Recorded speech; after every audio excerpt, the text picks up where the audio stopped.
네, 오늘은 요한복음 42번째 시간에 요한복음 12장 37절부터 43절 말씀 중심으로 사람의 영광, 하나님의 영광이라는 제목으로 오늘 말씀을 함께 상고하고 은혜를 받고자 합니다. 여러분, 십자가가 무엇을 의미합니까? 십자가가 저와 여러분에게 어떤 의미가 있을까요? 십자가에 달리신 사건을 요한복음 본문 12장 32절 34절에 따르면 땅에서 예수님이 들린 사건이다 라고 그렇게 묘사를 한 적이 있습니다. 예수님께서 지신 십자가 사건은 중요한 두 가지 의미를 가지고 있죠. 하나는 세상을 심판한 사건입니다. 본문 31절에 보면 예수님의 십자가 사건이 이 세상 임금 곧 마귀를 쫓아낸 사건이다 라고 그렇게 십자가 사건을 정의했습니다. 예수님의 십자가 사건은 세상의 죄와 마귀를 이미 심판한 사건임을 믿습니다. 이미 심판한 사건이다 그런 것입니다. 두 번째로 십자가 의미는 문맥상 어떤 의미가 있었습니까? 그것은 택함을 받은 자의 구원 사건을 의미합니다. 택자의 구원 사건입니다. 32절에 보니까 모든 사람을 내게로 이끌겠노라 라고 그렇게 말씀합니다. 모든 사람을 내게 이끌겠노라. 이것은 만인 구원서를 가리키는 교리가 아닙니다. 주님의 택한 모든 사람을 주님께서 구원하신다라는 의미죠. 십자가에 달리심으로 예수님은 택한 자기 백성을 한 명도 누락이나 빠뜨림 없이 예수님께로 구원의 길로, 생명의 길로, 진리의 길로 이끌어 주시는 줄 믿습니다. 그러므로 십자가는 두 가지 의미입니다.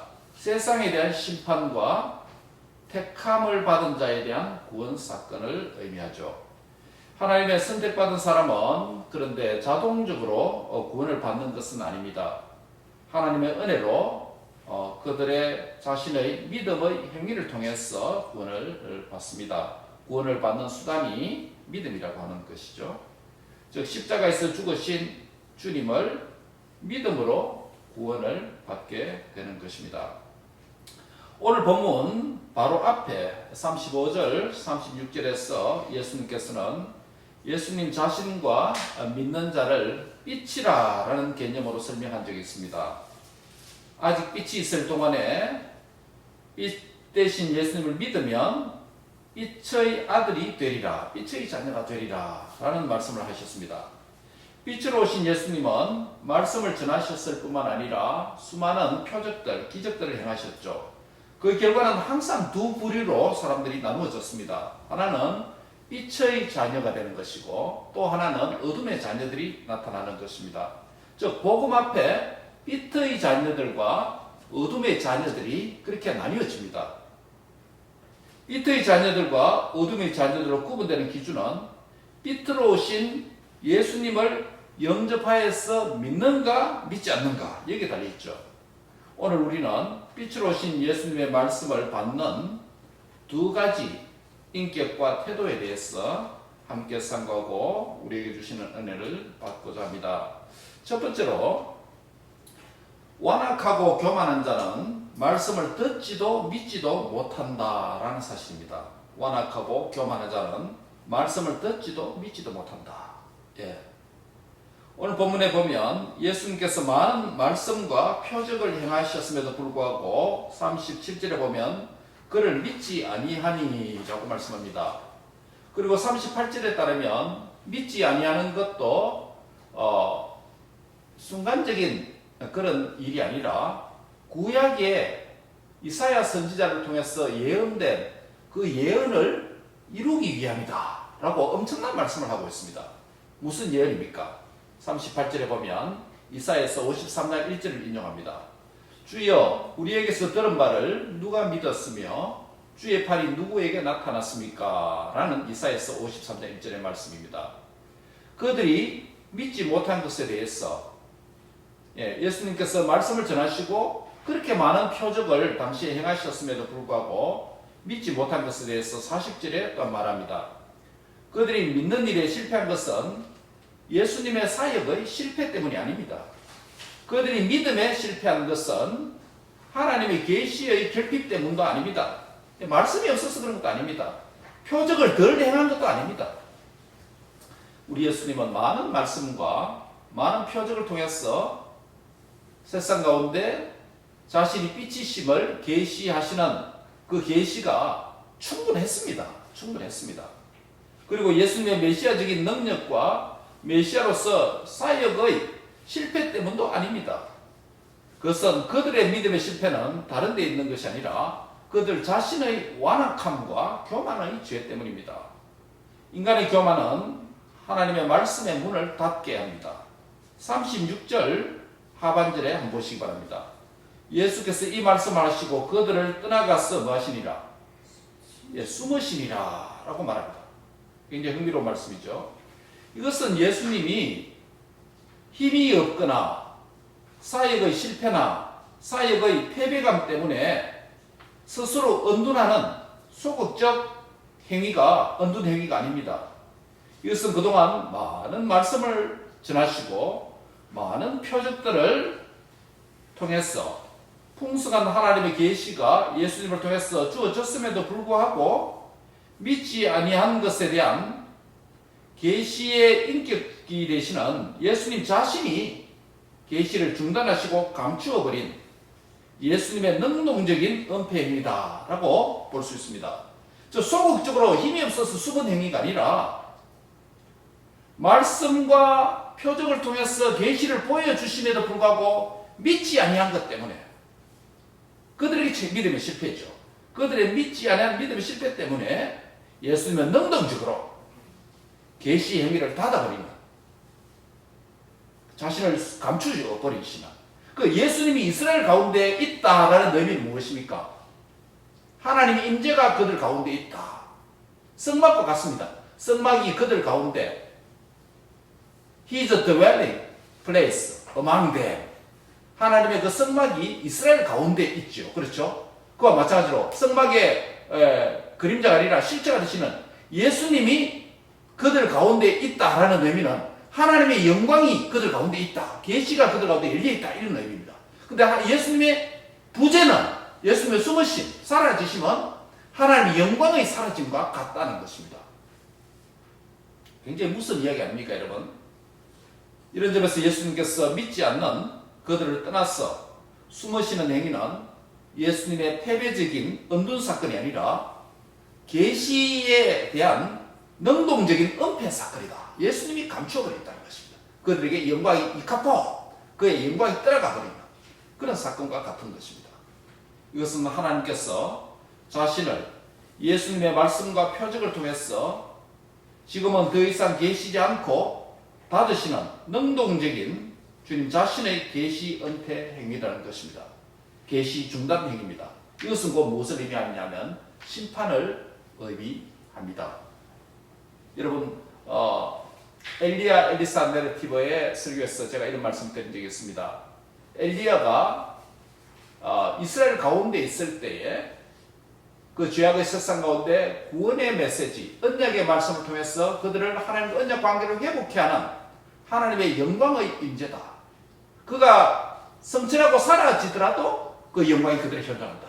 엘리사도 죽더라도 그 뼈에 시체가 닿으니까 살아나죠.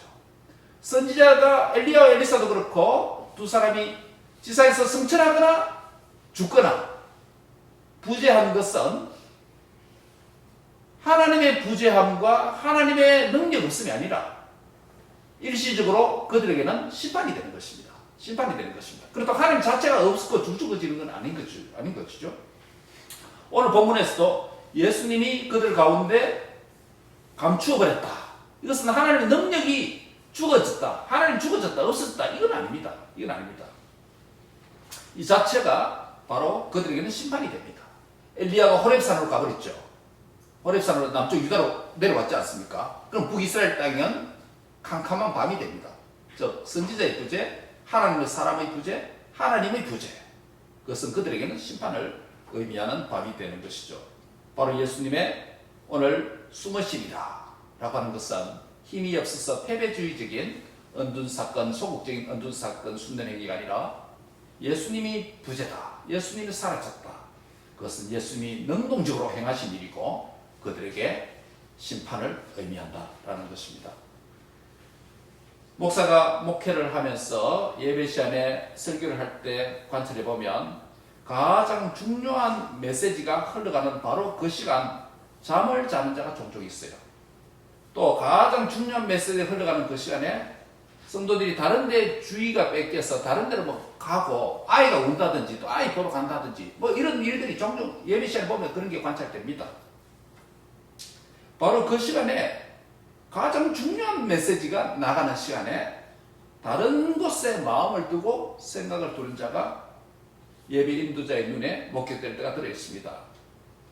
바로 그 시간에 말씀을 듣지 못하도록 영적 전쟁이 일어나는 시간이라는 것을 여러분께서 아셔야 합니다. 여러분의 영혼에 말씀이 흘러 들어가는 것을 차단하는, 여러분 스스로 은폐시키는 어리석음을 범하는 자리에 들지 말기를 바랍니다. 그것은 매우 안타까운 일입니다. 그렇지만 내 영혼에 대한 주님의 계시의 은폐 행위다 라는, 즉 나의 준비되지 못한 안일함, 나의 게으름, 나의 부주의함, 나의 말씀에 대한 집중력이 약화되는 것, 이것은 주님이 스스로 감추시는 주님의 심판의 한 측면도 될 수 있다는 점을 이 말씀의 적용을 통해서 상고할 필요가 있습니다. 사랑하는 성도 여러분, 말씀 앞에서 부주의함을 회개하고 경성해야 되는 줄 믿습니다. 말씀 앞에서 부주의함을 회개하고 경성해야 되는 줄 믿습니다. 우리 오늘 대면 예배를 오랜만에 드리고 있습니다. 대면 예배를 드리거나 또 우리의 인터넷을 통해서 줌을 통해서 예배를 드리거나 하나님의 말씀 앞에서 예배자로서 부주의함을 떨쳐버리고 경성해서 하나님을 경외함으로 만나는 은혜가 있기를 바랍니다. 오늘 9월에 우리 캠페인이 무엇입니까? 의제 여의, 의의 제사를 드리고 하나님이 기뻐하시는 의로운 예배자가 되라. 또 하나는 삶에서 여호와를 의지하는 신뢰자, 믿음의 사람이 되라 라는 것 아닙니까? 바로 특별히 오늘 말씀과 관련해서 생각할 때 말씀 앞에서 예배자로서 예배 신실한 삶을 회복하는 은혜가 있기를 바랍니다. 본문 28절에 예수님의 곁에 있는 무리는 내가 이미 영광스럽게 하였고 또한 다시 영광스럽게 하리라는 하나님의 그 응답의 말씀을 두고 29절에 뭐라고 말했습니까? 천둥이 울었다 라고 말합니다. 지금 하나님께서 예수님에게 보이스를 통해서 말씀하셨습니다. 내가 이미 영광스럽게 하였고 또한 다시 영광스럽게 하리라. 예수님의 십자가 사건을 두고 그런 하나님의 영광이 나타나는 일이다라고 하나님이 직접 말씀하셨습니다. 그 옆에 있는 사람은 그것을 천둥 소리였다, 천둥이 울었다 라고 반응을 했습니다. 또 어떤 자들은 천사가 예수님께 말하였다 라고 말하기도 했습니다. 반응이 다르죠? 말씀을 들은 후에 천둥 이야기나 하고 천사 이야기를 하는 자들은 참 한심한 자들입니다. 흑공을 치는 자들입니다. 그러나 실제로는 천둥 소리도 아니었습니다. 그렇다고 천사의 말소리도 아니었습니다. 그것은 하나님과 예수님 사이에 실제의 대화의 말씀 사건이었습니다. 그들은 하나님의 현연의 음성을 들었으나 그 의미를 깨달을 수가 없고 알 수 없었습니다. 이와 비슷한 사건이 또 있습니다. 사도행전 9장에 보면 다메섹 도상에서 사울에게 부활하신 예수님께서 사울아 사울아 어찌하여 네가 나를 핍박하느냐, 주여 니시니까 나는 네가 핍박하는 예수다 라는 사도행전 9장에서 예수님께서 다메섹 도상으로 다메섹으로 가는 길 위에서 사울에게 나타나셨죠. 분명하게 말씀으로 나타났습니다. 그런데 함께 가던 사람은 그 말씀을 듣지 못하고 어떻게 반응했냐면 어떤 부분에는 빛이다, 또 어떤 부분은 소리다 라고 그렇게 해놨습니다. 번개와 천둥 소리로만 들었다는 것입니다. 오늘 또 기록된 66권의 하나님 말씀을 듣고 읽을 때에 사람의 반응이 이와 같다라고 할 수 있습니다. 어떤 사람은 말씀을 읽고 말씀을 들으나 그 언어 이상의 것을 깨닫지 못합니다. 언어 이상의 것을 읽지도 못합니다. 구속받은 말씀의 자녀들에게는 하나님의 말씀의 음성이 단순한 문자나 언어가 아니라 어느 그 문자 그 이상의 것을 의미한다는 것을 여러분 아시죠? 말씀은 살아계신 하나님의 인격이요 영혼의 생명을 풍성하게 하는 기름지게 하는 은혜의 말씀, 생명의 말씀, 생수이고 은혜의 기름이 되는 줄 믿습니다. 찬양가사처럼 음성이 없어도 분명히 들려주시는 또 빛이 없어도 환하게 다가오시는 그런 말씀이 하나님의 말씀인 줄 믿습니다. 주님의 생생한 음성을 듣고 읽고 믿고 순종하는 삶을 사는 말씀에 열매 맺는 자가 되시기를 바랍니다. 귀 있는 자는 성령이 교회에게 하시는 말씀을 들을 수가 있습니다. 말씀을 들을 수 있는 귀와 말씀을 받을 수 있는 마음을 가졌다는 것은 거룩하고 영광스러운 말씀이 내 속에 내 안에 머물 수 있도록 하나님께서 나를 이미 영광스럽게 만들어 주셨다는 사실을 믿고 감사하시기 바랍니다. 말씀을 들을 수 있고 말씀을 믿을 수 있는 상태는 나에게 하나님의 거룩한 영광이 이미 내 안에 임했다는 것을 의미합니다. 할렐루야. 예, 말씀이 임했다는 것입니다. 그러나 말씀을 귀로 들었다고 해서 모두가 믿고 모두가 받아들이는 영적 상태가 자동적으로 되는 것은 아닙니다. 오늘 본문에 말씀을 믿지 않는 자들도 있다고 했습니다. 무엇 때문이죠? 39절에 그들이 능히 믿지 못한 것은 이 때문이니 라고 말하면서 이어지는 40절에 이사야 말씀을 인용합니다. 이사야 6장 10절의 인용이죠. 그들의 눈을 멀게 하시고 그들의 눈을 멀게 하시고 그들의 마음을 어떻게 해요? 완고하게 하셨다. 왜냐하면 그들 하여금 눈으로 보고 마음으로 깨닫고 돌이켜서 내게 고침을 받지 못하게 하려 합니다. 누구에게 주권이 있는 것 같습니까? 하나님. 고침을 받지 못하게 하신다. 하나님께서. 누구에게 원인이 있는 것 같습니까? 사람에게 문제 있습니다. 그들의 눈을 멀게 하시고 그들의 마음을 완곡하게 하셨는데 이것은 그들이 눈을 보고 마음으로 깨달아서 하나님께로 하나님에 의해서 고침을 못 받게 한다. 이사야가 이런 예언을 했습니다. 이사야가 얼마나 이사야에서 66장까지 얼마나 하나님의 말씀을 많이 선포했습니까? 그런데 회개하지 않는 교만한 완고한 자들 그들을 눈을 더 멀게 하시고 더 마음을 완곡하게 하도록 내버려 두셨습니다.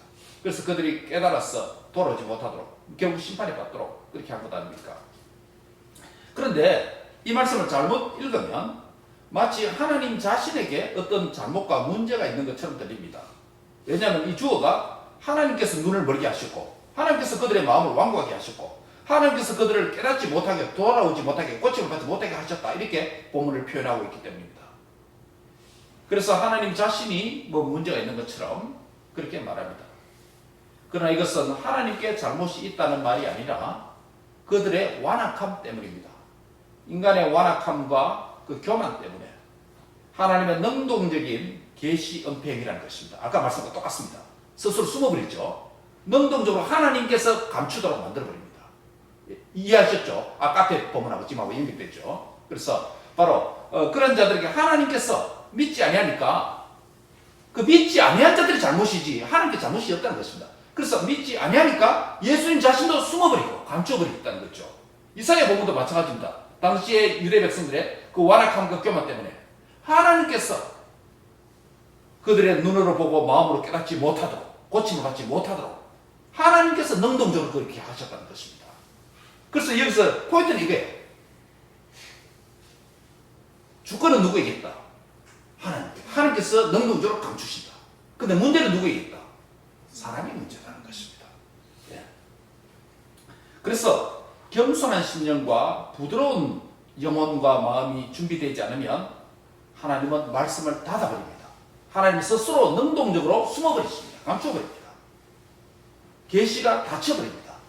그럼 우리 영혼이 공고해집니다. 교만과 완악한 마음은 하나님의 말씀을 어느 이상의 것으로 듣지 못하고 문자 이상의 것으로 깨닫지 못합니다. 거룩한 회개의 심령이 준비되지 않으면 계시의 문을 닫아버리시는 하나님입니다. 이것이 말씀 앞에 써있는 인간의 교만과 완악에 대한 하나님의 현재적인 심판입니다. 하나님 현재적 심판입니다. 무슨 이야기입니다. 재미있는 사실은 본문 40절에 그들의 눈을 멀게 하고 그들의 마음을 완악하게 하셨으니 이는 그들로 하여금 눈으로 보고 마음으로 깨달아서 돌이켜 내게 고침을 받지 못하게 하려 함이라 라고는 이사야 말씀 인용했습니다. 출애굽기에서도 하나님께서 바로 왕의 마음을 강팍해 하셨다라는 표현도 마찬가지입니다. 하나님께서는 바로에게 돌이킬 수 있는 기회를 많이 주셨습니다. 많이 주셨어요. 그런데 그 마음을 스스로 강팍해 하고 심판을 자초한 것이죠. 거기도 분명하게 증거가 있죠. 그러므로 하나님 주권을 너무 기계적으로 우리는 이해하지 말아야 됩니다. 우리 칼빈 신학에 특별히 하나님 절대 주권인데 하나님 절대 주권을 너무 기계적으로 생각하지 말아야 됩니다. 하나님께서 인간에게 자유의지를 주셔서 그의 판단 여부와 믿음의 행위 여부에 따라서 하나님께서 구원도 주시고 하나님께서 심판도 행하시는 분입니다. 그래서 하나님의 책임이 아니라 자유의지를 가진 자기 뜻대로 행한 사람의 책임이라는 점입니다. 유대인이 복음을 거부하고 바울이 결국 이방인의 구원으로 나아가버리고 유대인들이 하여서 계시의 문을 닫아버리고 구원의 문을 닫아버리고 이방인의 구원으로 나아간 것도 바로 이와 같은 것입니다. 증거가 많이 있죠. 지구에게. 이런 점에서 우리는 하나님의 말씀 앞에서 우리의 태도가 어떻게 되느냐. 교만과 완고함이 아니라 겸손과 부드러운 심령으로 말씀 앞에 나가야 되는 줄 믿습니다. 말씀을 있는 그대로 아멘 하고 믿음으로 받는 은혜가 있기를 바랍니다. 이런 태도와 이런 영적 상태가 하나님께서 귀히 보시고 존귀하게 여기시는 복된 성도의 자세인 줄 믿습니다. 두 번째로 우리가 말씀을 첫 번과 다르지 않습니다만 반대말인데요. 겸손과 부드러운 심령으로 말씀을 믿고 받는 자가 되자라는 점입니다. 한번 같이 하겠습니다. 겸손과 부드러운 심령으로 말씀을 믿고 받자. 예수님을 믿지 않고 부인하는 자만 있는 것이 아니라고 요한은 또 말씀합니다. 42절에 보세요. 그러나 관리 중에 또 그를 뭐가 있다? 믿는 자가 많다라고 말씀합니다. 이들은 바리새인들 때문에 당시에 드러내지 않고 그렇게 숨겨 믿었습니다. 왜냐하면 그들에게서 엑스커뮤니케이트, 출교당할까 염려했기 때문이다. 대표적인 사람이 누구죠? 사내들인 공회원 니고데모와 아리마대 사람 요셉이 있죠. 이들을 일컬어서 요한은 43절에 뭐라고 말합니까? 그들은 사람의 영광을 하나님의 영광보다 더 사랑하였다. 오늘 선거 제목입니다. 하나님의 영광을 더 사랑할 것인가? 사람의 영광을 더 사랑할 것인가? 여기서 사람의 영광과 하나님의 영광이 대조되어 언급됩니다. 영광이 여기서 무슨 의미입니까? 여기서 영광이라는 것은 칭찬, 칭송, 인정, 평가 이런 의미입니다. 사람의 칭찬이나 칭송이나 사람의 평가나 인정을 받는 것을 하나님의 그것보다 더 중요하게 여기는 행위를 바로 의미합니다. 지성적으로는 잘 알고 있는데 실제 삶 속에서 환경이나 체면이나 다른 사람 눈치나 다른 사람 앞에서 자신의 믿는 바와 아는 바를 표현하지 못하는 자를 가리킵니다. 그런 사람을 하나님의 영광보다 사람의 영광을 더 크게 여깁니다. 오늘 현대 그리스도인이 이게 너무 많아요. 자기가 직장에서 예수님을 믿는 것을 표현하는 것도 부끄럽게 여기고 오늘 이 사회의 분위기와 현대사회의 이 뭡니까? 법적인 목도 한몫합니다. 자기 믿는 바 표현을 다른 사람에게 표현 못하는 것. 그러나 지혜롭게 얼마든지 우리는 표현해야 됩니다. 복음을 전하는 것도 복음을 부끄럽게 여기면 안 됩니다. 우리 가정 안에서 복음을 전하는 것도 부끄럽게 여기지 말아야 됩니다. 우리 가족들에게 담대히 복음을 전해야 합니다. 우리 가족들한테 누가 아직 믿음에서 떨어져 있는지, 우리 가족들한테 누가 아직 믿음에서 덜 자랐는지, 우리 가족들한테 누가 아직 믿지 않는지 살피고 기도하고 복음을 전해야 합니다. 예, 복음을 전해야 됩니다. 제가 지난주에 주일날 강정을 했죠.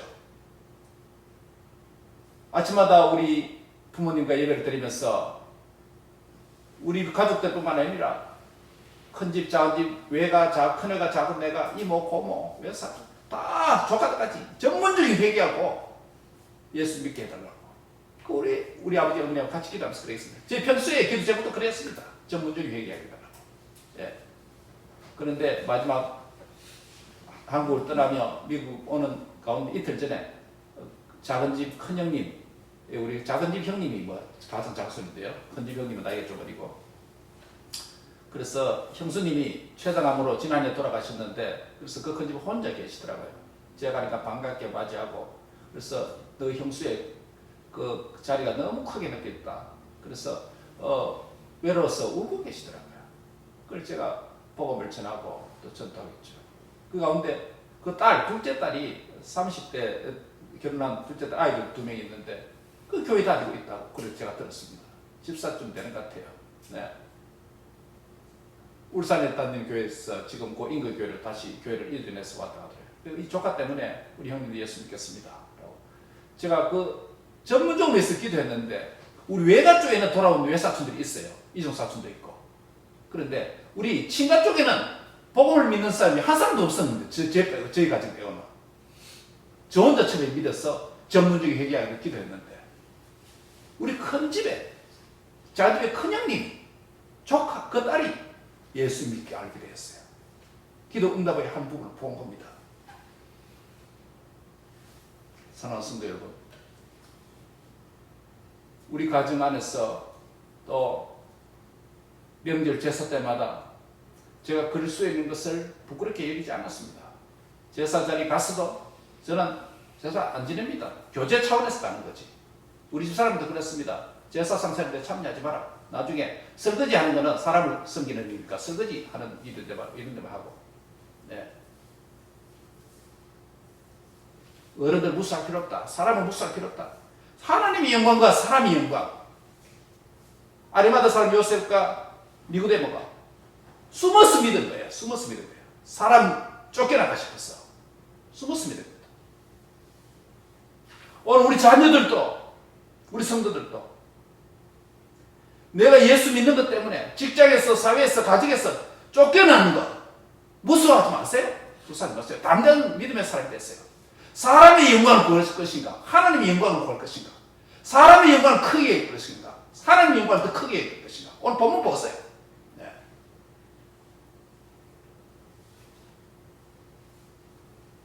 저와 여러분은 가정 안에서나 직장에서나 어디서든지 숨어서 감추면서 믿는 것이 아니라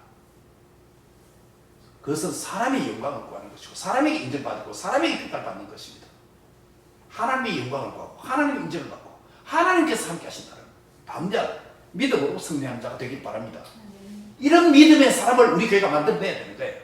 예. 이런 믿음의 사람을 우리 가족들 가운데 만들어내야 되는 거예요. 예. 저도 처음에 예수 믿어서 청소년 80년 10월 4일날 중2 때부터 예수 믿는데 처음에는 기독교 가정에서 안 자라니까 기독교 문화에 익숙하지 않잖아요. 그러니까 학교 가면 도시락을 먹어야 되잖아요. 그럼 식사기도 하라고 배웠는데 친구 보니까 부끄럽잖아요. 그래서 제가 어떻게 하냐면 가방에서 도시락을 내면서 하나님 아버지 감사합니다 떼면서 책상에 올릴 때까지 그 사이에 기도해야 돼요. 다른 사람 못 보도록. 그럼 기도해야 되고. 왜? 아직 믿음이 약간 부끄러우니까. 내가 예수 믿는 걸 친구한테 드러내는 부끄럽고 자신 없으니까. 그러나 믿음이 생기면 자라면 부끄러워하지 않잖아요. 세상은 부끄러워하지 않고 세상의 인정, 세상의 영광 아니잖아요. 사람의 영광 아니잖아요. 오늘 보면 아리마대 사람 요셉과 니고데모는 사람의 영광을 중요하게 생각했는데 자기 믿음 때문에 쫓겨날까 싶었어. 믿음 때문에 편견 받을까 싶었어. 나쁜 이빌레이션 받을까 싶었어. 그걸 무서워하는 거예요. 여러분 가족 안에서도 내가 예수님 믿는 것, 예수님 믿는 대로 행하고 사는 것. 가정의 가사도 마찬가지입니다. 가정의 대소사도 마찬가지입니다. 예수님 믿는 그대로 복음대로 해야지. 불신자처럼 하고 그렇게 하면 안 되죠. 그리고 그렇게 하도록 사람의 영광보다는 하나님의 영광을 추구하고 해야 됩니다. 그게 믿음에 자라가는 사람입니다. 오늘 본문에서도 아리마대 사람 요셉과 니고데모는 나중에 이런 상태에서 자라가는 그 상태를 보여주죠. 다음 장이 뭡니까? 누구에게 갔어? 로마 총독에 가서 예수님의 시체를 내려달라고 말하잖아요. 다음 장이 있습니다. 나중에는요. 요한복음 뒷장에 한번 가보세요. 지금 숨었어 이렇게 믿지만 나중에 다음 됐어. 로마 총독 예수님 못 박은 총독 누구죠? 본디오 빌라도예요. 그 당사자에게 가서 시체 달라고 말합니다. 시체 가져왔어? 향품 가져와서 아리마사미 쇠 무덤에 담대하게 장례식 하잖아요. 누가 보거나 말거나. 그렇죠? 당시에 예수님을 장례식 한다에 그 장례식 참여한다 생각해보세요. 얼마나 눈총 받겠어요. 이단 괴수의 장례식에 참여한다. 이런 인정 아니겠어요? 사회적 분위기가. 그래서 예수님 죽인 거 아닙니까? 사회가. 그 사회가. 그러니까 그 장례식에 담대하게 뜻하게 참여한다 생각해보세요. 얼마나 그 자신 체면이 깎이는 일 아니겠습니까? 이 사내들이 공회의원이 70명인데 이 공회의원은 요즘 국회의원은 게임이 안 됩니다. 그 사회 권위는요. 그런 명성과 권위가 그런 영광이 하루 아침에 그 사회에서 매장될 수 있는 상황입니다. 직장에서 쫓겨나는 정도가 아니에요. 월급이 컷되는 정도가 아니에요. 그 종교와 정치가 일원화된 사회에서 완전히 매장될 수 있는 그런 상황입니다. 그런데 담대하게 시체 달라고 예수님 시체 달라고 그 장례식 집도하잖아요. 그거 한번 보세요. 그렇게 변화됩니다. 아리마사를 믿음이 약할 때는 숨어서 믿는 거예요. 저처럼 도시락 내면서 밖에 눈 뜨고 그냥 도시락 내면서 기도합니다. 하나님 감사합니다. 오늘 맛있는 밥 주셨어. 그럼 뜻하게 먹고. 믿음이 자라면 사람을 생각하지 사람 눈치 볼 필요 없는 거죠. 바로 그겁니다. 그게 오늘 본문이에요. 사람의 영광을 구할 것인가 하나님의 영광을 구할 것인가. 사람의 영광을 크게 여길 것인가 하나님의 영광을 크게 여길 것인가. 바울도 말했죠. 내가 사람을 좋게 하라 하나님을 좋게 하라. 내가 만약 사람을 더 좋게 하려고 한다면 그것은 뭐가 아니다. 내가 그리스도의 종이 아닙니다. 자기 정체성까지 부인해야 됩니다. 사랑하는 성도 여러분, 우리의 부모, 자녀 여러분, 나는 하나님을 좋게 하는 사람입니까? 사람을 더 좋게 하는 사람입니까? 오늘 본문의 표현은 하나님의 영광을 더 구하는 자입니까? 사람의 영광을 더 크게 생각하는 사람입니까? 바울의 표현은 사람을 좋게 하랴 하나님을 좋게 하랴. 여러분 어느 쪽입니까? 만약에 사람을 좋게 하고 사람의 영광을 구하는 쪽이 아직도 있다면 여기서 자라가야 되는 줄 믿습니다. 아멘. 예, 이런 사람, 이런 우리 자녀가 되어야 되고 이런 우리 부모가 되고 이런 우리 성도가 되어야 됩니다. 우리 글로리아 community 교회가 글로리아예요. 영광입니다. 하나님께 영광을 돌리고 하나님의 영광을 가장 first place에 놓는 중심에 놓는 우리 교회 성도들 다 되기를 가정들이 다 되기를 주의 이름으로 축복합니다. 아멘. 우리 자녀들이 되기를 바랍니다. 아멘. 예. 그래서 누가복음 12장 4절 5절에 예수님이 이런 말씀을 한 적이 있습니다.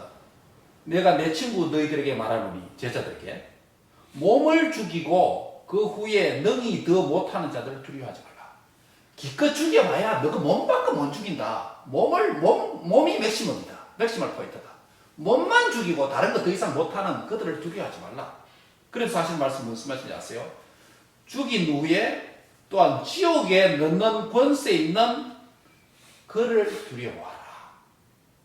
예. 몸까지만 리미테이션, 몸까지밖에 세상은 몸까지밖에 못 죽여요. 그것도 하나님 주권한이 있고 몸까지만 죽이는 사람을 두려워하지 말고 그 몸을 죽은 이후에 영혼까지 지옥 형벌에 넣을 하나님을 두려워하라. 아멘. 그러니까 세상 두려워할 필요 없다는 거예요. 이게 믿음의 삶이에요. 이게 성도의 삶이에요. 따라합니다. 내가 세상을 이겨노라. 너희는 담대하라. 이게 예수님 말씀 아닙니까? 직장생활이나 학교생활이나 사회생활이나 가정생활이나 사람 두려워하지 마세요. 세상 무서워할 필요 없어요. 없어요. 한 수 아래예요. 한 수 아래예요. 이 영은 열려야 됩니다. 복음으로 영은 열려야 됩니다. 주님이 세상을 이겼잖아요. 주님이 세상을 이겼잖아요. 마귀가 세상을 정복하셨잖아요. 그럼 우리도 이기는 자입니다. 할렐루야. 이기는 자입니다. 무서워하지 마세요. 믿는 대로 행하면 됩니다. 믿는 대로 살면 됩니다. 하나님 책임집니다. 하나님 책임집니다. 말씀을 뵙습니다. 사랑하는 성도 여러분, 나의 영광, 세상의 영광, 사람들의 영광, 가문의 영광과 평가를 위해 사시렵니까? 아니면 복음의 영광, 주의 영광, 주의 교회의 영광, 말씀의 영광을 위해 사시렵니까? 사람의 영광을 위해 사는 삶의 스타일에서, 습관에서 하나님의 영광을 위해 사는 삶의 스타일과 습관으로 변화되기를 바랍니다. 이게 믿음의 진보입니다. 이게 믿음의 진보입니다. 이게 성화된 삶입니다. 이것이 니고데모 아리마대 사람이 요한복음 앞장에서부터 뒷장의 차이점이에요. 차이점이에요. 내 삶에서 사람의 영광을 위하고 인정받는 그 삶이 점점 작아지고 하나님의 영광을 위한 삶이 더욱더 커져가는 복된 은혜가 있기를 바랍니다. 아멘. 말씀했습니다. 말씀을 듣는 인격과 태도와 자세는 두 가지입니다. 당시에 예수님의 표적과 말씀 행하는 때도 빛의 자녀들과 어둠의 자녀들 명확하게 나뉘어졌던 것처럼 오늘 이 시대도 말씀을 듣는 인격과 태도와 인격의 태도와 자세는 두 가지가 있습니다. 하나는 사람의 영광을 사랑하고 더 크게 여기는 자세예요. 이것은 사람에게 인정받는 것을 전부라고 생각하는 사람입니다. 우리 사람에게 인정도 받아야 되죠. 그 무시하라는 이야기 아닙니다. 못 받아도 하나님께 인정받는 것을 우선시하고 충돌될 때는 하나님을 선택하라 이 말이죠. 또 다른 하나는 하나님의 영광을 더 사랑하고 더 크게 여기는 자세입니다.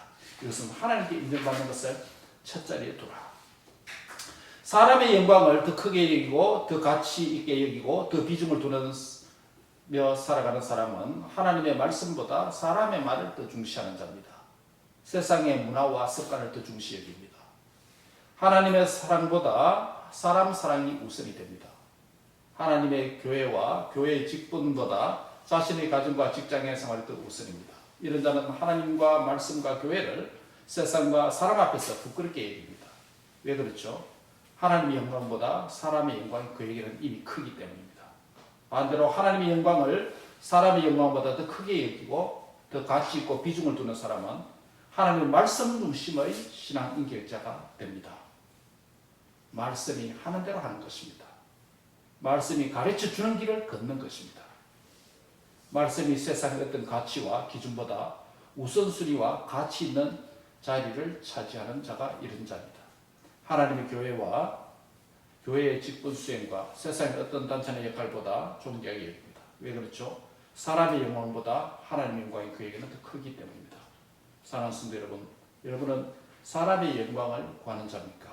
사람의 영광을 더 크게 여기는 자입니까? 그렇지 않으면 하나님의 영광을 구하며 하나님의 영광을 더 크게 여기는 자입니까? 여러분은 사람의 영광을 추구하는 자입니까? 아니면 하나님의 영광을 추구하는 자입니까? 사람의 영광을 위한 삶의 유혹을 이기고 하나님의 영광을 위한 삶을 사는 성숙된 그리스도인으로 자라가는 축복이 저와 여러분에게 함께 하시기를 주의 이름으로 축원합니다. 기도하겠습니다. 하나님 감사합니다. 오늘도 사람에게 영광을 구하는 삶과 하나님의 영광을 구하는 삶이 오늘 우리 앞에 있습니다. 사람의 영광을 구하는 자에게 하나님은 능동적으로 계시를 감추어버리는 현재적 심판이라는 것을 우리가 깨닫는 그런 은혜가 있게 해 주옵소서. 그래서 정말 말씀이 나를 버리지 말게 해주시고 내가 주님을 선택하고 내가 주님을 가까이 하고 내가 주님을 사랑함으로 주님도 나를 사랑하는 그런 복된 언약적 관계가 되도록 주님이 축복해 주시옵소서. 감사하고 예수님의 이름으로 기도합니다.